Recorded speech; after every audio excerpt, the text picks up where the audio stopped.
The Creed movie with Michael B. Jordan and Sylvester Stallone has over 160 appearances of the Nike and Jordan logos, and none of those were on the film's antagonist. I was sure this was not a coincidence, and after looking into it, I learned that this was all product placement. After more research, I found out that it was like that in all the franchise movies except for one, where the film had partnered with Adidas instead. Research had suggested that during the course of our lifetime, we spend over 78,000 hours in front of a TV screen. And with this in mind, brands see the big and small screens as a way to advertise their products right in front of our eyes without us even knowing, and in a more relaxed way compared to a TV ad or a city center billboard. Psychologically, when we're exposed to a persuasion attempt, and we recognize it as a persuasion attempt, your defenses automatically go up. We don't have the same reaction necessarily with product placement if it's incorporated into the programming that we're interested in. This is the equivalent of what takes place in the gambling scene in the movie Focus, with Will Smith and Margot Robbie. The character played by Will tricked a guy into subconsciously picking the number 55 during a bet by having it represented all around him all day before they met. Big brands like Apple, Nike, and Coke use this marketing technique all the time.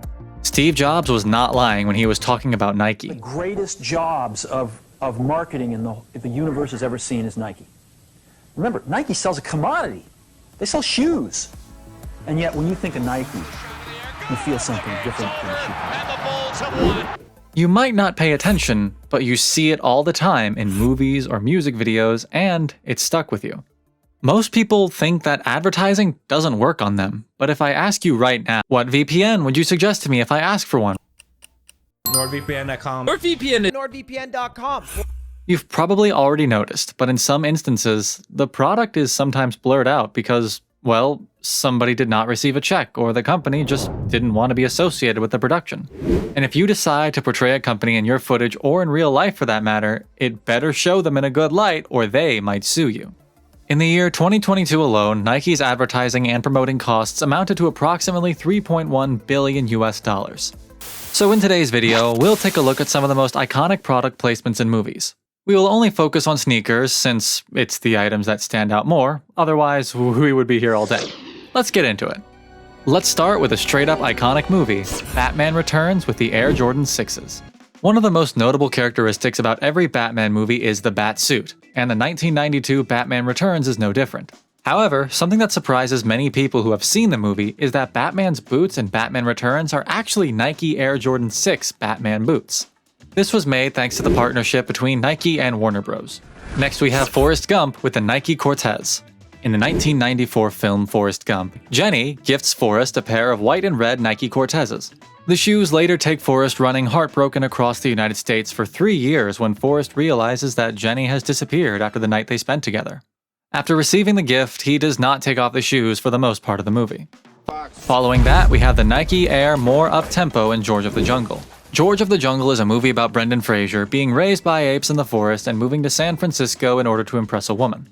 In the movie, George of the Jungle literally turns into an Olympic-caliber runner after lacing up the Nike Air More Up-Tempo sneakers. After that, we have the Air Jordan 4s in Do the Right Thing. This Spike Lee classic showcases many Nike and Jordan shoes, but the one who stood out more were a special pair of Jordan 4s, made for this movie. In the film, the character Buggin' Out confronts an out-of-control Celtics fan who had just scuffed his new cement Air Jordan 4s after stepping on them. Not only do you knock me down, you step on my brand new white Air Jordans that I just bought. And that's all you can say is, excuse me? Are you serious? Yeah, I'm serious. I'll fuck you up quick 2 times. 2 times? Who told you to step on my sneakers? Who told you to walk on my side of the block? Who told you to be in my neighborhood?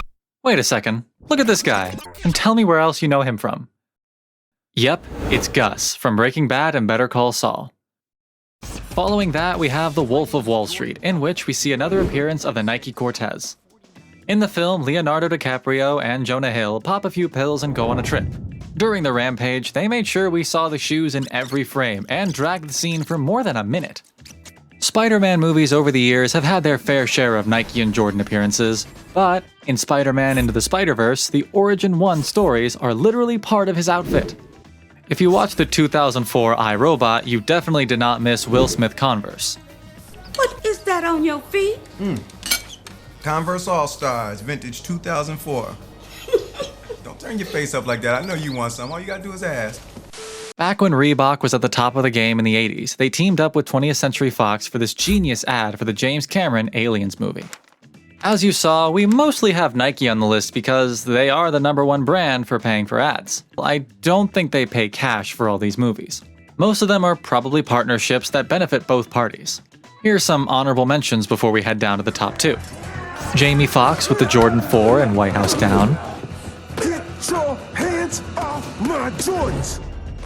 The Nike Blazer and Like Mike worn by Bow Wow, where the entire movie revolves around the shoes.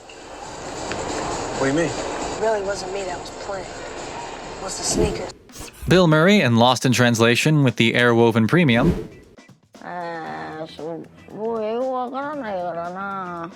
Woody Harrelson with the Nike Air Command and White Men Can't Jump.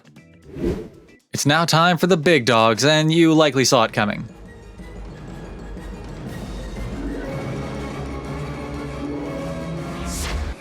What? The Nike Air Jordan 11, Space Jams in Space Jam, and the Nike Air Mag in Back to the Future 2. These two are arguably the holy grail when it comes to sneakers. The Nike Air Jordan 11 Space Jams weren't the only shoes worn by Michael Jordan in the movie, but they were the ones that stuck out more throughout the movie and sequentially gained a lot of popularity. In Back to the Future 2, the Air Mag shoes are impossible to miss when the self-lacing sneakers play a vital part in the movie and were even portrayed in the original movie poster. Although the movie came out in 1989, it took more than 20 years for Nike to release the sneakers. Well, that's it for today's video. What is your favorite of the bunch? And let us know if we missed anything in the comments. I'm sure there's more out there. They spend so much, there has to be one we missed.